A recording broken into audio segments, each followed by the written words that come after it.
Express yourself through art and show the world your heart. Express yourself through art and show the world your heart. You're in the know with Esther and Larry. Art on the air today.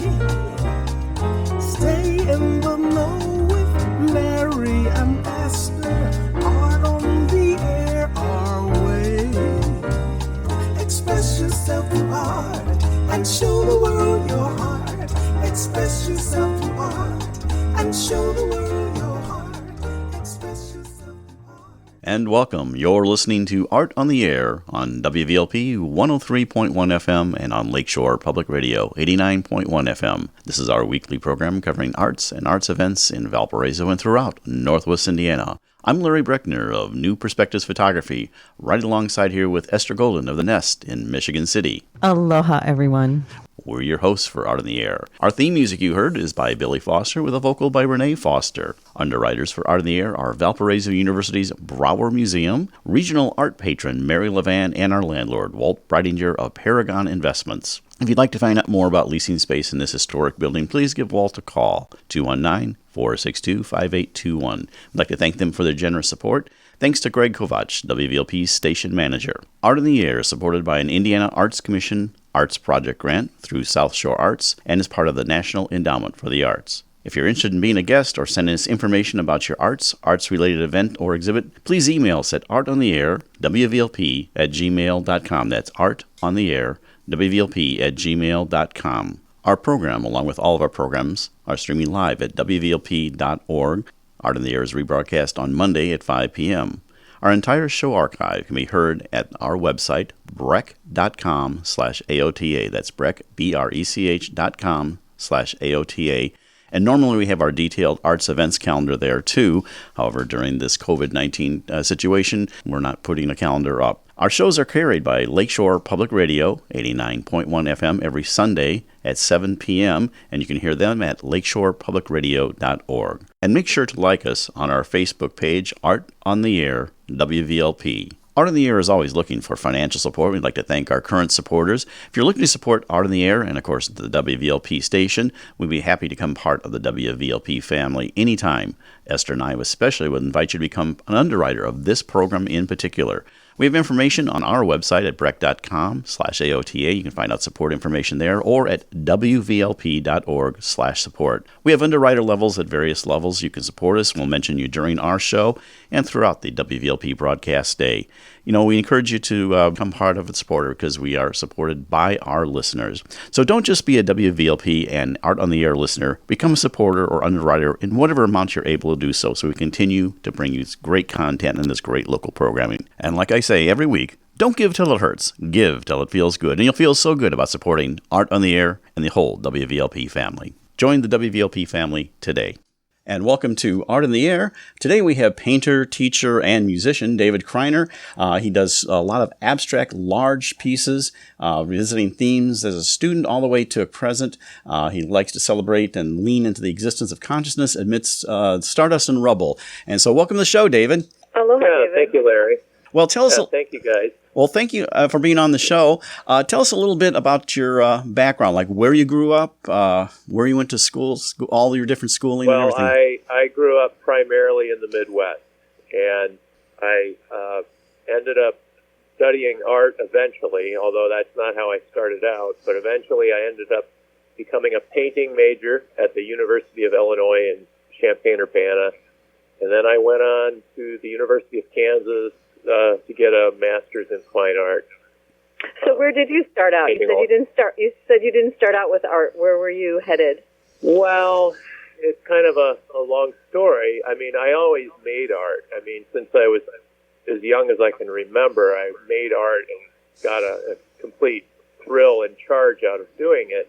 But I didn't really consider art as a career or a vocation. I didn't really seriously entertain that until I was about 20. And so it took me a while to kind of take the leap. And when I first did, it was a little bit frightening. I come from a place where if you tell someone you plan on becoming an artist, they laugh a little bit and want to know, well, how are you going to make a living? Yeah, what's your real job going to be? Right. Point. I don't even look back on it as a choice that I made, or even really as a profession so much as something that was much more of a calling. And I mean, it was something that found me early on, and it wasn't something that I could escape from. So was it always the painting discipline, or were there other things that captured your artistic heart? Oh, well, I drew and paint since I was very small, and then I guess I was about 13 or so when I decided to try to teach myself how to play a guitar. I was very determined, and there was nobody telling me to play the instrument. There was no one nagging me to practice or anything like that. It was completely my own volition and wish to pursue it and get better at it. And at one point, I did take a little bit of lessons on the guitar for a few months. But for the most part, it's been something where I've learned on my own or in collaboration with others, like playing in bands, that kind of thing.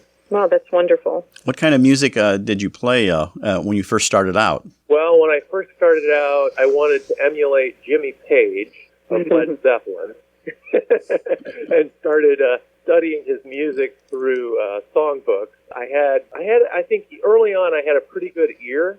I could pick out notes if I heard something, but I had a terrible sense of timing and rhythm. I had no concept of that, and it took me quite a while to develop that.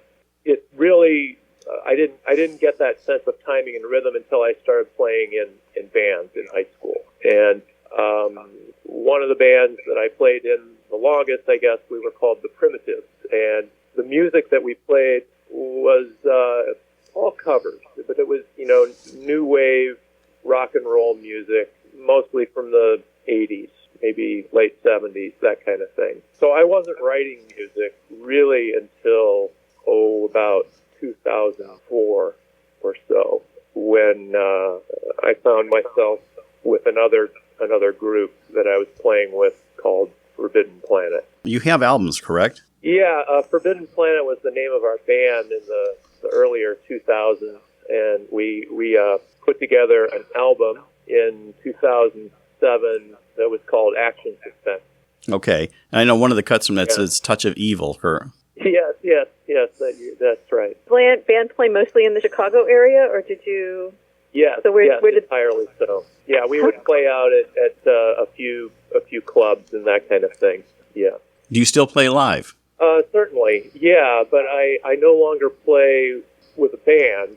When I've performed in recent years, it's been just myself on my classical guitar, and most of the venues have been art galleries, actually. Sometimes I've played at other artists' openings, and then more recently I've played at my own gallery exhibition for an audience at perhaps a closing, that kind of thing. Played at the Nest? I did. That's right. While we're on your music, maybe we should have a sample of it. One of them, I think, is called End of Something. Tell us a little bit about that before we play that. Oh, The End of Something. That's a very recent track that I wrote in collaboration with my friend Kirk Markarian. And we call ourselves DCKM. I'm DC, he's KM. And we've got this EP that we are just finishing up and getting ready to put out there. Our tracks are already available to listen on YouTube and Bandcamp. But The End of Something, it's a song that's just under 3 minutes. And like all of our music, it's instrumental, and it combines acoustic guitar with more digitized electronic kind of sound. I'm the guitar player in DCKM, and Kirk Markarian is primarily the sort of electronic angle of things. David, the collaboration is so exciting together, how each of your styles come together. It's really magical. The layering of it is just exquisite. I love it. Well, I feel like I bring something to the table and Kirk brings something to the table, but at the same time we each bring things out of each other that would not ordinarily be there if we were just working on our own. I can certainly say that about myself. Well, you've developed Working like with a really, it's a really complicated sound when they're blended together. It's wonderful. Thank you. I appreciate it so much. Well, why don't we just take a listen to that? We're going to listen to The End of Something.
And that was a wonderful End of Something. And that's available on EP. Has that been released yet, David?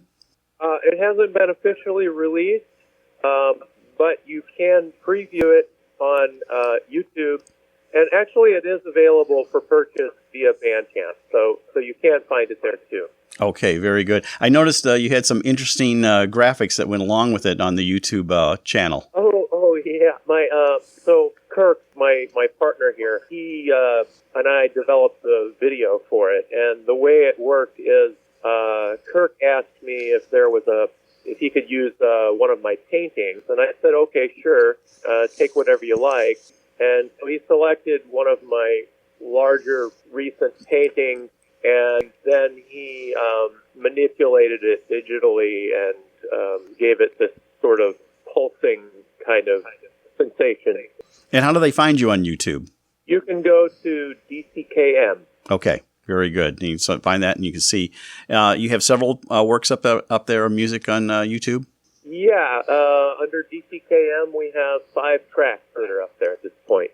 Very good. You're listening to Art on the Air, WVLP 103.1 FM, and on Lakeshore Public Radio 89.1 FM. So we get back to one of the other questions I wanted to explore is, we talked a little bit about where you grew up, or you kind of jumped where you grew up from, and I know about your teaching and everything, and how you ended up in Chicago, and a little more of that background for our audience. Well, I've lived in a number of places, actually. I was born in Bethesda, Maryland. My father was in the Navy at the time, and a couple years after that, we moved to Indiana, very close to where you are right now. We lived in Chesterton, Indiana for a couple of years, and then we moved to Valparaiso, Indiana, and then my father got a job in Kansas City when I was, still in grade school, and then I spent most of my years growing up in the Kansas City area in suburbs there. But by the time I was, turning 18 or so, I kind of thought I wanted to go away. I wanted to go to school somewhere that would be new and different, and maybe I wouldn't know anyone, and I could just sort of reinvent myself. And I think that's partly what brought me to the University of Illinois back in 1987. Very good. Yeah, I'm actually doing this from the home studio in Chesterton. Of course, Ester's in Michigan City, so we're doing this as a shelter in place. And so tell us a little bit how that's impacted you and what you're doing and everything, and then we'll also explore your teaching a little bit. Yeah, well, okay, so, it's been, what has it been, like a month or so since... more like six weeks, maybe? Something like that. It's hard to even track time anymore. But I can't say that the isolation has significantly altered my work practice. With the music, of course, Kirk and I, we live in different parts of the country. Kirk Markarian lives in Tucson, Arizona, and I'm in Chicago. So even before the COVID crisis, he and I were sending musical files back and forth between each other and conducting, communication via the telephone and that kind of thing. I have not seen him face to face in, a couple of years or something like that. So we already were operating in a way that was completely conducive to the coronavirus. And then with regard to my painting, my studio, fortunately, is in my home. It's in the downstairs part. And, so I don't have to really change my work habits there. The only thing that I think I kind of felt the impact of is, I was scheduled to have an exhibition here in Chicago the middle of last month, and right at the last minute, I just had to pull the plug. I had a talk with Mike Rice, the gallerist, and he and I agreed, okay, let's postpone it. So that's still to be announced when we end up having the show. But gosh, other than that, how are things different? I guess one thing is I've become a little more mindful about the money I spend. In the past, I spent a considerable amount on art supplies, including paint, canvases, that sort of thing. And then more recently, I decided what's stopping me from just building my own stretchers and that kind of thing. I used to do it when I was a student, so I started doing that again, and now I can build a canvas for maybe an eighth of the cost if I were to purchase it. And that feels good. I like feeling self-sufficient. Indeed, yes. And you say you also teach. Where do you teach? How do you teach? And how are you teaching now, Yeah, actually? so I've taught at Northeastern Illinois University here in Chicago for 20 years now. And I've primarily taught painting and drawing at all levels. And in the past, I've worked at a few other schools, but in recent years, it's just been at Northeastern. Very good. Go ahead. Yeah. So is it all video now, your classes? Oh, the instruction, you mean? Yes. Well, the way I'm conducting instruction right now is primarily via email with my students. So my students will either upload images of their work to a drive, or they'll just attach the images of their work in an email and send it to me, and then I get back to them with written feedback. So it's very different, from the kind of hands-on, face-to-face interactions that we were having before all this. However, I don't find this new method to be completely lacking. In some ways, it might even have some advantages. And what are those advantages? I guess when I offer feedback as an instructor, and it's being written, it almost forces me to kind of think even more thoroughly about what I'm saying to someone, and think a little bit more carefully about the larger picture and all the possibilities that might be behind the work that we're discussing. Students feel about it. I'm sure it varies. I think some of them miss the old way, and for sure. And but I think that there are some of my students who almost seem like they're kind of thriving in this situation. It's surprising and unexpected, but there are some of my students who it almost seems like they are cranking out their best work. I don't know if maybe they needed greater independence, or certain people just sort of come alive in a crisis. I don't know what all the reasons are. I'm sure it varies, but it's been interesting. A lot of times in instructing like that type of thing, you can actually watch their technique, and you almost can't do that in this situation. Watching. No. How do you think that impacts them? How does it impact them, you're asking? Yeah, how does it impact like the teaching style, and everything? You're seeing more of a final product when they deliver it, but you're not seeing as much process. Well, I do have my students send me work in progress. I do have them send me images of drawings and paintings before they are finished. And I think because I have spent a number of years in the classroom watching and teaching that way, to some degree I'm able to kind of fill in the gaps, if you know what I mean, or sort of read between the lines. And so when I see an image of a work in progress, sometimes I can start to kind of imagine what happened before and imagine what potentially might happen next. Very good. Well, now that you have a home studio and everything, are you getting stir crazy about being in the studio all the time?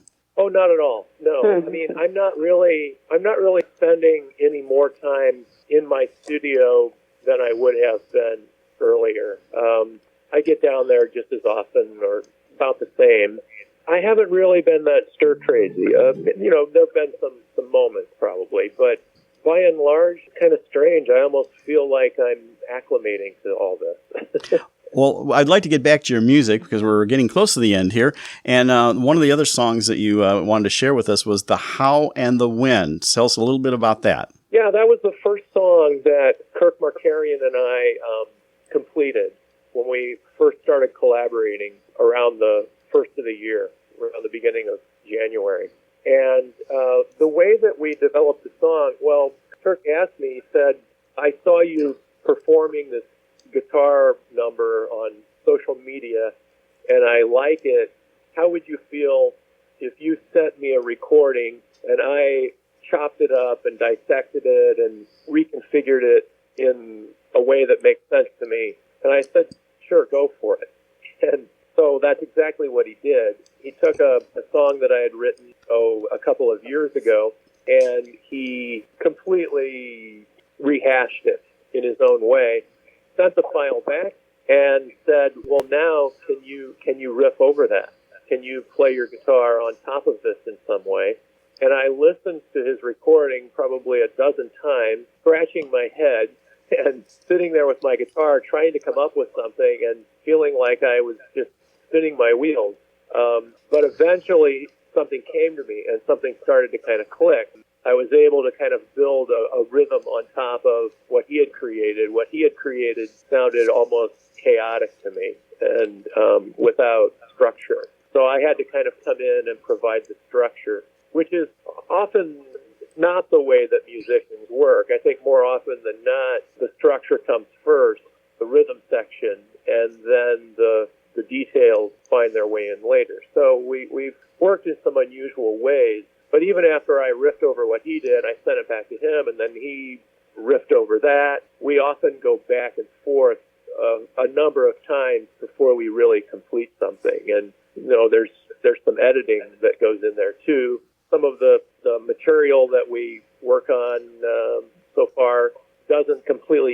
off the ground, and we kind of back up and sort of start over. I think we got quite lucky with the how and the when. It just came together, and I can't explain really how any further than what I just told you. Well, let's take a listen to the how and the when.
And that's the How and the When with David Criner, and beautiful music there.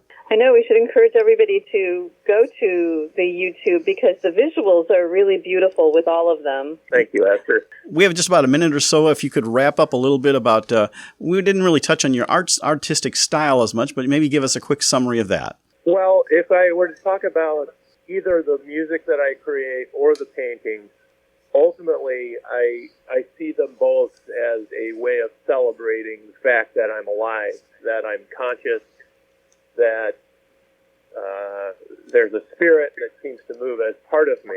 So when I create, I tend to really not start out with any kind of goal usually or preordained notion of what it's going to be about, but inevitably that sense of celebration almost always finds its way in at some point. And it's taken me a while to kind of acknowledge that, I guess, and recognize it, and much less be able to verbalize about it. But if I had to kind of pare it down, that seems to be at the crux of it. Okay. Any final thoughts for our audience about your work? Any proposed exhibitions coming up? I've got this show with Mike Rice at the Clancy in Chicago that should be coming up at some point, not too far off in the future. I don't have an exact date yet. And then I have an exhibition coming up at the Garver Feed Mill in Madison, Wisconsin, scheduled for October at this point. It's a large exhibition space that also has stores and a bar and restaurants and that kind of thing. So I'm looking forward to that, and got a couple other shows a little further on down the line. But right now, I'm mostly just focusing on making the work and sharing it through social media, because we can't really share it in any other way. Well, that sounds great. Well, we'd like to thank you for being on Art in the Air. That was painter, teacher, and musician David Criner, and we thank you so much for making this segment of Art in the Air great. You're listening to Art on the Air, WVLP 103.1 FM, and on Lakeshore Public Radio 89.1 FM. And we continue on Art in the Air with our next guest is Margie Criner. She's an American artist living in Chicago. She works in miniature narratives with abstract sculpture. Viewers to look at her multiple perspectives. So welcome to the show, Margie. Hello, Hi, guys. Well, we'd like to. Thanks for having me. Well, glad to have you. We'd like to hear a little bit about where you grew up, how you got from where you were to where you are, schools, things like that along the way. Okay, well, I was born in Detroit, and I grew up just outside Detroit in Livonia, Michigan, primarily. My father was a mechanical engineer, and I grew up holding the light. So It's an enviable position to be in, because you learn so much by observing. I did, and I don't think that my dad really knew I was paying attention. Yeah, so I held the light while he fixed the car. I specifically remember being on the floor in the garage fixing the lawnmower, and that was where my dad said, to understand a problem, you need to look at things from all perspectives. And I realized when I started my current body of work that I was building that story. I didn't realize I didn't go with intention to provide all these different perspectives in my work, but I realize now that what I do for a living is I try to teach that lesson again and again and again. That was the one that was given to me too. That was the most valuable. So when you were working with him, did he tell you all the names of the tools, and did he do sort of a narrative while you were helping him or holding the light? Yes. Good. And that's where I learned what tools did what.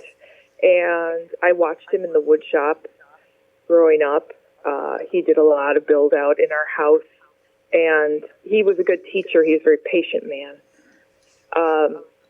I grew up, I took a lot of art classes in school, and in high school I took a lot of commercial art, which would now be graphic design classes in school. And then after that I studied textile design at Michigan State. And textile design was a science degree at the time, so they didn't really know where to put. Yeah, isn't that kind of strange? That's kind of, so I also did textiles, and our department was right next to the landscape architects. So yeah, it's sort of like they didn't know where to put textiles. Mm-hmm. And now at Michigan State, it's in the art department. But then I was studying how to make plastic, to environmental science, to branding, clothing design, merchandising. It was a mixed bag of a lot of things. That's very well-rounded, though.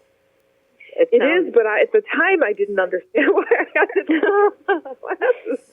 Now I'm really thankful, but at the time I was like, why do I have to take this class? But me too. I'm happy that we were next to the landscape architects. Yeah, absolutely. So after school, I taught myself how to do graphic design and ended up doing that for years. And where did you do that at? Having a graphic design business with a partner, and got frustrated with the two-dimensional aspect of that. I really wanted to get back into three-dimensional work, and cast it all aside and started doing 3D functional art out of textiles that were wearable and usable, like bags, belts, and buckles, and magnets. And then eventually I was turning into a manufacturer and got frustrated with that. Yeah, that's so humbug when it gets to that point. it was all the artistic process was gone as somebody ordered 100 of that one thing. So I fulfilled all my orders with that venture and stepped into fine art, impractical leap of faith. And the world is so happy you did. Thanks, Esther. So, Margie, how'd you get to where you are now in Chicago? What was your journey from Michigan State to there? I moved to Chicago in 1994. I knew that I wanted to leave Michigan and live in a city. I didn't know what city that was going to be, but my college roommate at Michigan State lived near Chicago, so I had visited a lot and made some friends in Chicago, and I felt that it was a functional, I felt like I could make a living and not starve to death. I felt like it was a very functional city. I didn't really want to move to New York. I felt it was too congested and overwhelming.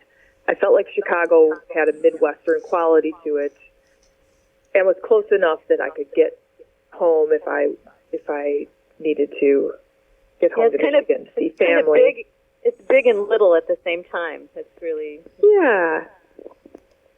Our neighborhoods our neighborhoods are our little part of the bigger city, so it's a great city to live in. Yeah, I feel like it's easy to manage. You get enough room between you and your neighbor, and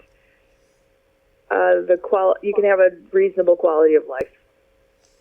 So, and I know Esther will have more in-depth questions, but give us a description of kind of what your work is now, what you're creating. You have your own studio in Chicago, separate from where you live. Is that correct? That is right. I'm in the old Hammond organ factory in Chicago. Before that, Al Capone owned this building. Oh my gosh! It's a huge, sprawling building full of entrepreneurs and artists, and I am a woodworker and a miniature artist, and I hide miniature narratives inside larger sculpture. When I say larger, I don't mean big, but larger than miniatures. And then you peek into them through a portal. They are lit on the inside with LEDs, and the exteriors are mostly informed by 1960s sci-fi. Okay. And laboratory equipment and mid-century modern architecture. I'm always looking at architecture in the world. So do you start with the interior first, or sometimes do you start with the exterior and the interior form? So where do you start when you wake up in the morning and you're going to start a new piece? I'm usually working on about 10 at a time. So I'm working on a bit here, a bit there, and I generally start with one component. And if it could be an exterior or it could be an interior. If it's an interior, it might be that I built a tiny chair and build a room around it. Or if it's an exterior, it could be this really beautiful piece of wood that I just got. There's no formula. I reinvent the wheel every time I build a new piece, which is not practical or logical. No, I disagree. I think it's both. I think it's both practical and logical for what you do. It's my process, but it doesn't make things easy. So I love, all of your art career is so evident in the pieces, your sci-fi patterns and, all the textures that you use. I mean, you see a little bit of my graphic, you see my graphic design in there, you see my clothing design in there, you see my nostalgia, you see, my mid-century modern life. I grew up in a house that was designed and built in the 60s and not really updated. So a lot of my interiors are informed by that. Margie, is there anywhere we can see your work online, like a website or something like that? Oh, sure. Criner, is my website. Instagram has the most up-to-date work. I post at least once a day on my process, And whatever I'm working on. And if the world comes back to being a public place, my work is at the Wonder Museum in Chicago. I have miniatures hidden at that museum inside lockers. oh my gosh, that's wonderful. So There's exciting. lockers that are public, that the public can use, and then 4 of them are secret. Your Instagram name or address? An address. Well, For the Wonder Museum? That'd be a good answer to have, but I don't. no, but I mean for your artwork, where would you go on Instagram? Oh, I'm sorry. It would be at Margie Criner. Very good. So MargieCriner. So I'm gonna start on my one question. Well, I have a couple questions, but your sculptures generally have a type of theme, and they can, they're interpreted differently by every time you look at them. I find, like, every time I look in, I see something different, or maybe I'm looking at it a different way. Do they still affect you that way? When you're looking at them, do you see something that catches you by surprise? Yes, usually. So I start building, and I don't realize that I'm building off of something in my life. I don't directly correlate. Like, today I'm going to build this story that happened to me when I was 5. I don't know I'm doing it while I'm working on it, and I just start going.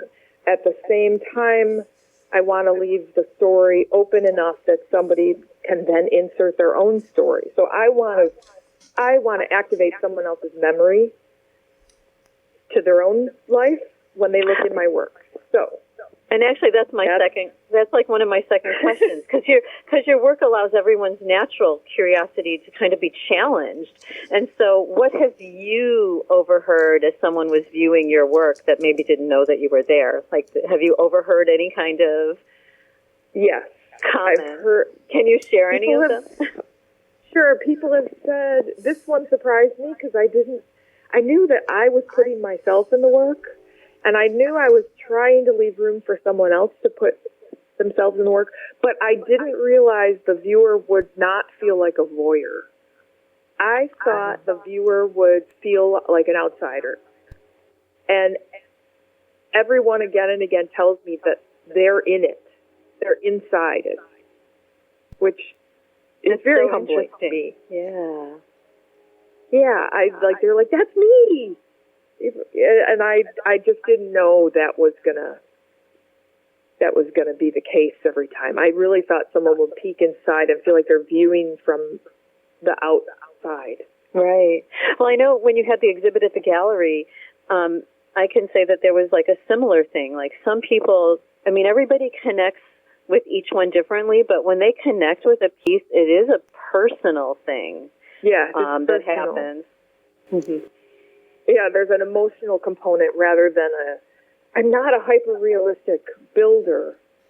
I can be, but I'm not necessarily trying to be. I'm trying to force feed somebody else's, I'm trying to trigger an emotion. I'm trying to get an emotional response. Well, hardly anybody just peeks and runs, they take their time, like, absorbing it all. I don't want it to be a one-liner. I want it to be something that can sustain. So I think the more open the work is, the more universal it can be. It's true, because, really, I see something different every time. You have a different perspective every time you look and study it. There's like a different emotion, or you focus on maybe a different part of it. So they are very, it's not like you don't get tired of them. It's like you're creating. I like hearing other people's reaction to them, because that helps me get a new perspective on them. I'm looking at one of your pieces right now, Margie, and Ride of Life, and it's like you're in a little universe there. It's the one with a blue sofa and a green, like, easy chair and everything, and it's just like you're looking into like a whole little scenario there that you can then, with your own mind, paint what it is. Yeah, or decide, like, I want that lamp in there. Yeah, that lamp is very cute. I love the That's one. what I love the museum shop. That was like so exciting to watch that develop. That was fun. That was fun to build. Scale than I usually build. You're listening to Art on the Air, WVLP 103.1 FM, and on Lakeshore Public Radio 89.1 FM. On a practical sense, how long does it take you to do a piece like one of these pieces? If all goes well, which is not, that's more of a 50-50 chance. If all goes well, I generally can get a piece done in 2 weeks solid, just focused on one. If I dissected all my time, 2 solid weeks just on one piece. Okay. So can you explain? No, go ahead. I was just going to say, if I'm working on 10 at a time, it could take me a few months to get through those. So can you explain the process of working small? I mean, how does... You mean the hobbling process? Well, that too, but also, you take such great care. Like when you do a record store, you are so conscious of using the records of that era and that time, and so you recreate. Yeah. So are you working just from memory, or are you also looking at photographs of record stores from that time to get the bins, to get the type of bin that it might be in? Both. A little of both. I try to just work from memory, but I might need to reference some images just to get a better perspective on it. The record stores specifically, I do specific years in those because they were like, let's see, the first record store I built was 1985 because that was my first paycheck, and that was where I cashed my paycheck and spent all of it at the record store. So that year in music was hugely important to me. And in a 1985 record store, it wasn't just music that came out in 1985. It was music up until 1985. So we can find your favorite albums in all these record stores? Absolutely, yes. And then I have built 1979, and that was a year that my mother became ill, and she was in the hospital and sent me to the record store with money to buy my brother a birthday present because she couldn't. And that was the year that music flipped for me, where it was like it was a sanctuary place for me, where I really stepped into loving specific bands and record albums, and it was exciting to go pick out this Tom Petty record for my brother, and then I also built 1968 because it was the year I was born, and it became a social study on the year of 1968 because there was so much going on in this country with the race riots and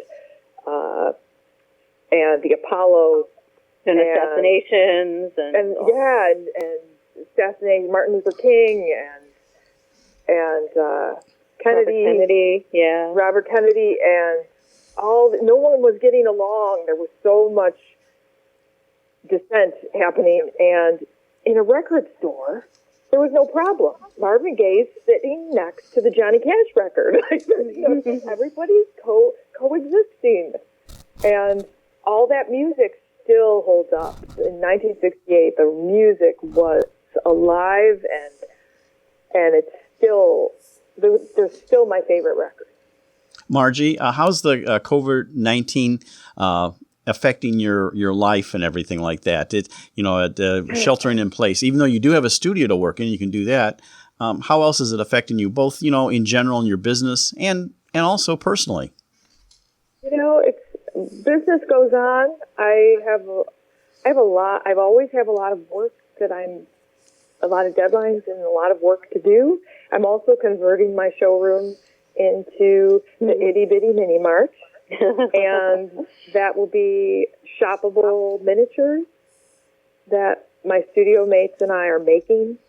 I'm building a little 112 scale bar lounge with a cooler, and you can actually reach in and buy a tiny bottle of fake Bailey's or a fake 6-pack. I don't know. I've been eyeing some of those shoes. I made a bunch of shoes for the shoe store. The idea behind the mini mart is to build a 1980s mall of places that don't exist anymore, like I can't wait to go into Spencer's again. I think Spencer still exists, but the way it looked in the 80s, it's very different now. No, it's so different now. It's not even the same creature. So we're building like a gags and games kind of store, and we're building, what else are we building? A little video VHS store, and you can buy Atari games there, none of which function. The coins in the fountain looked so wonderful. I love that. Building a fountain and a functioning little escalator, and maybe a little carnival that you can play games in. So just a fun little respite with affordable things. And the COVID quarantine is actually giving me time to do a lot of the build out. It's affording me, because I can't meet with people and I can't invite more people into the studio to look at work. And I stopped writing proposals because who knows when the next gallery or museum will be showing work. So it's actually buying me time to build work. Where's your studio located, Margie? It's like a luxury. Where's your studio located? Chicago. I'm at 4200 West Diversey. And so I'm near Pulaski and Diversey. So then eventually you're going to have that open so people could actually shop there is the way you're going with this. I think she means online shopping. Or just online shopping. Oh, no. I mean both. I want people to come in and reach in like they're playing the Operation game. So whether they've got big tweezers, maybe, to grab little tiny shoes.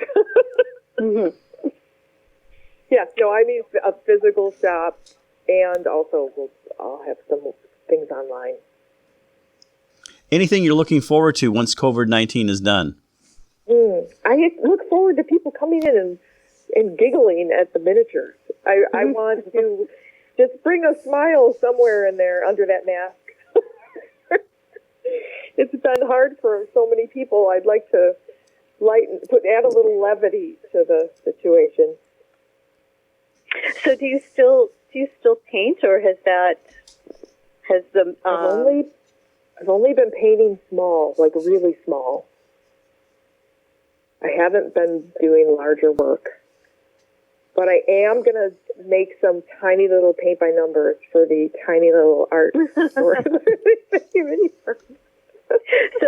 So when we spoke to David, his studio is of course at home. So when if you like when you do your painting, would that be at home or would that be at your studio? That would be at home. Okay. Because that has a lot less dust. Yeah. Fuzzy paintings, yes. No fuzzy paintings. No. Let the sun help it. Yeah. Well, I have one of those, I have to admit. It's really good, though. So, do you have a projected time when the mini mall is going to be completed, and after that, or is this going to just be an ongoing thing? Do you see this going on for quite a while? And I see it going on. I see it going on with additions. I see people coming to the little mall and saying things like, "Oh, I wish you had a chess king," and then I'll think, "Oh, I should build a chess king." On it goes. Yes, it's wonderful. Yeah. Like people will think, "Oh, I wish there was a roller rink," and then I'll want to build a roller rink. So, are you still working toward possible exhibits again?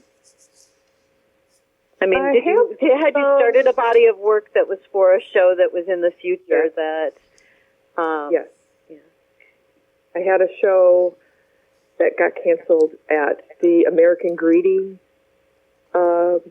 headquarters in Ohio. They have a massive gallery in their lower level, in their lobby area. And I was building a miniature greeting card store. And that won't be happening now. And then I was going to have a show at the Rockford Art Museum that got canceled. Right. Oh, gosh. And you still have one, Margie, I think. It's okay. Margie, you still have one at Skokie and the A&C Architects in October? The A&C Architects show will be in October. Right. And that is my next one. Very good. Hey, we have just about a minute or so left, so tell us just a final wrap-up of everything. Give us your website, your Instagram, and any of your final thoughts. Let's see. mcriner.com is where you'll find me, MCRINER. And Instagram, at Margie Criner, is where you'll see my day-to-day antics. What else? Which I'm so happy you post, because I do feel like it allows everyone to be there with you. You're really good about that. It's really fun to watch. We get to take the journey with me. I know. The questions are so engaging, and I love being part of the process.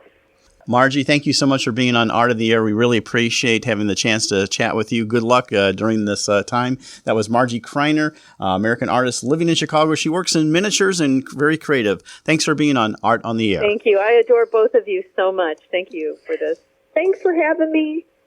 And we'd like to thank our guests today for being on Art in the Air, which is heard every Friday at 11 a.m., rebroadcast Monday at 5 p.m., and Sunday at 7 p.m. on Lakeshore Public Radio 89.1 FM.